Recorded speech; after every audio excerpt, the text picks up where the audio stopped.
Hi, fourth grade. I've got another story for you, and it's called Follow the Drinking Gourd, Story and Pictures by Jeanette Winter. So follow along.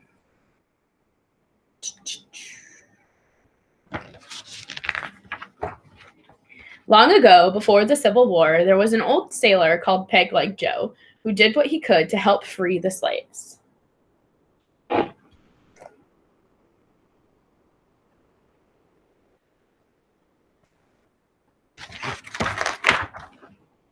Joe had a plan. He'd use a hammer and nail and saw and work for the master, the man who owned the slaves on the cotton plantation.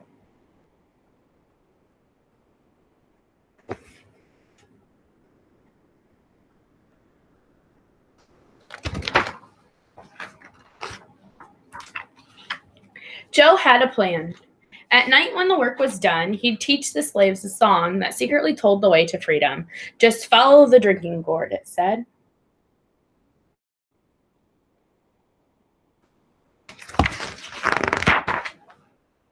When the song was learned and sung all day, Peg Leg Joe would slip away and work for another master and teach the song again.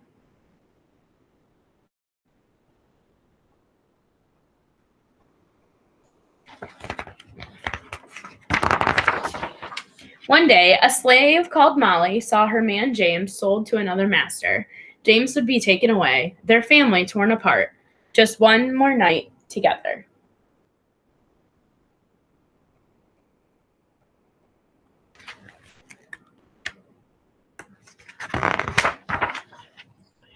A quail called in the trees that night. Molly and James remembered Joe's song. They sang it low. When the sun comes back and the first quail calls, follow the drinking gourd. For the old man is awaiting for to carry you to freedom if you follow the drinking gourd. They looked to the sky and saw the stars.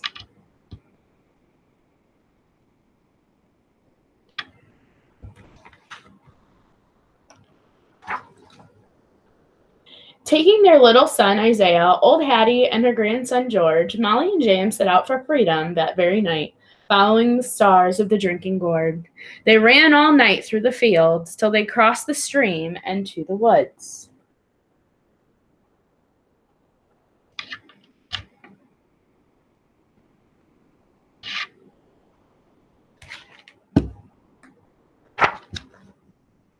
When daylight came, they hid in the trees, watching, listening for the master's hounds, set them loose to find them. But the dogs lost the runaway scent in the stream, and Molly and James and Isaiah, old Hattie and young George were not found. They hid all day in the woods.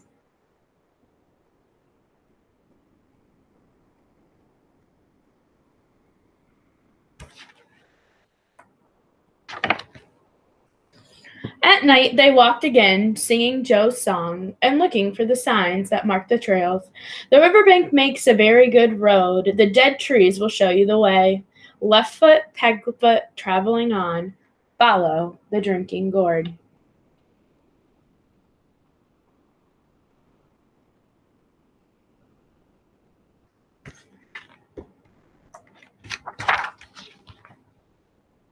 Walking by night, sleeping by day, for weeks they traveled on. Sometimes berries to pick and corn to snatch, sometimes fish to catch, sometimes empty bellies to sleep on, sometimes no stars to guide the way.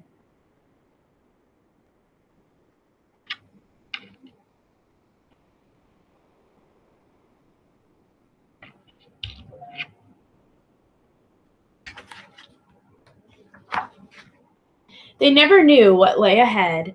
There was danger from men who would send them back, and danger from hungry beasts, but sometimes a kind deed was done.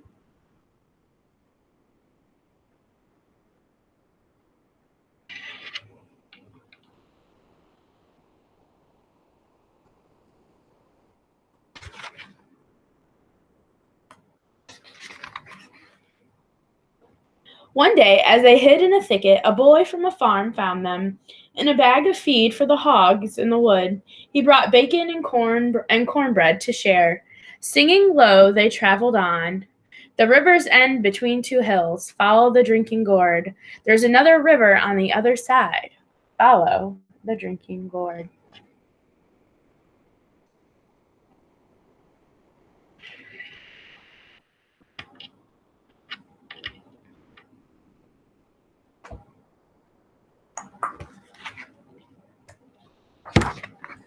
On and on they followed the trail to the river's end. From top of the hill they saw the new path, another river beneath the stars, to lead them to the freedom land.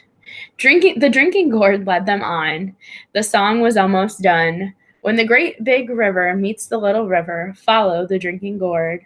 For the old man is awaiting for to carry you to freedom if you follow the drinking gourd.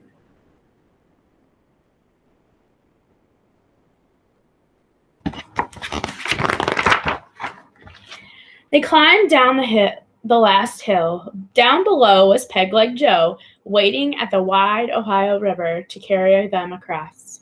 Their spirits rose when they saw the old man. Molly and James and Isaiah, old Hattie and George ran to the shore.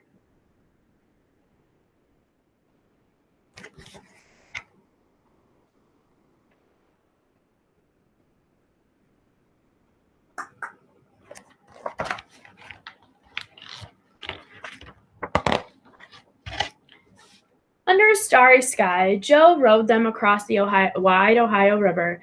He told them of hiding places where they would be safe. A path of houses stretched like a train on a secret track leading north to Canada. He called it the Underground Railroad. It carried riders to freedom.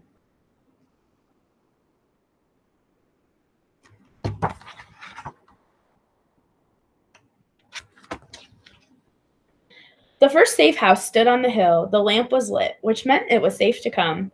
Ragged and weary, they waited while Joe signaled below with a hoot like an owl. Then the door opened wide to welcome the freedom travelers.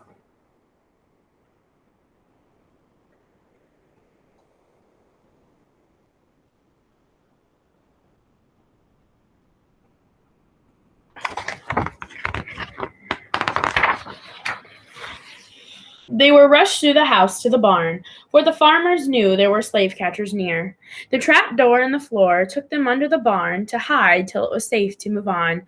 Then Peg-Leg Joe went back to the river to meet others who had followed the drinking gourd.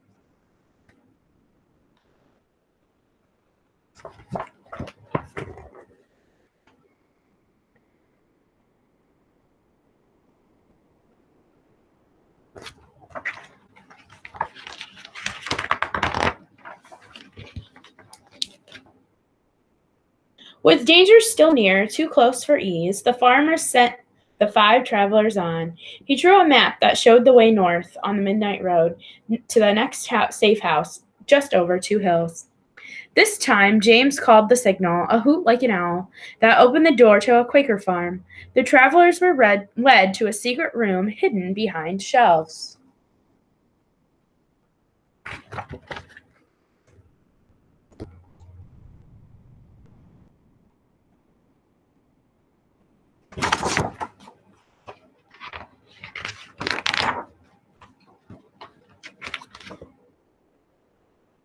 They rested here for many days and healed their wounds. Soft beds, full meals, new clothes, hot baths washed away some fear and pain. Isaiah smiled.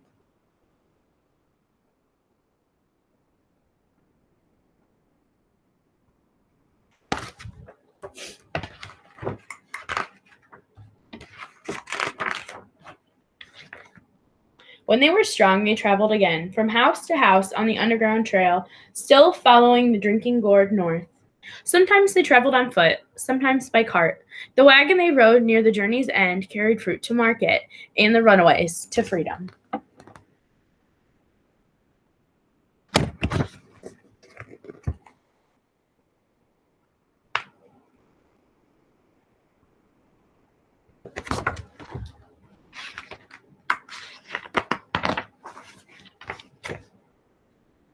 At last they came to the shores of Lake Erie.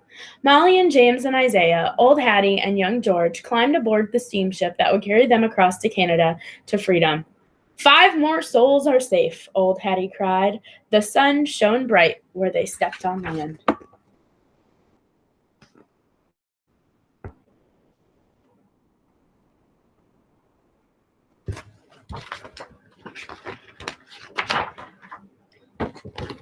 They had followed the drinking gourd.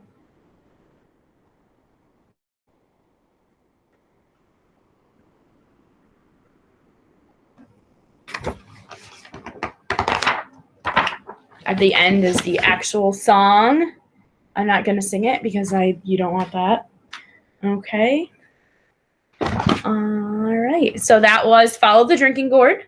That goes along with our travels along the Underground Railroad. So see you guys soon.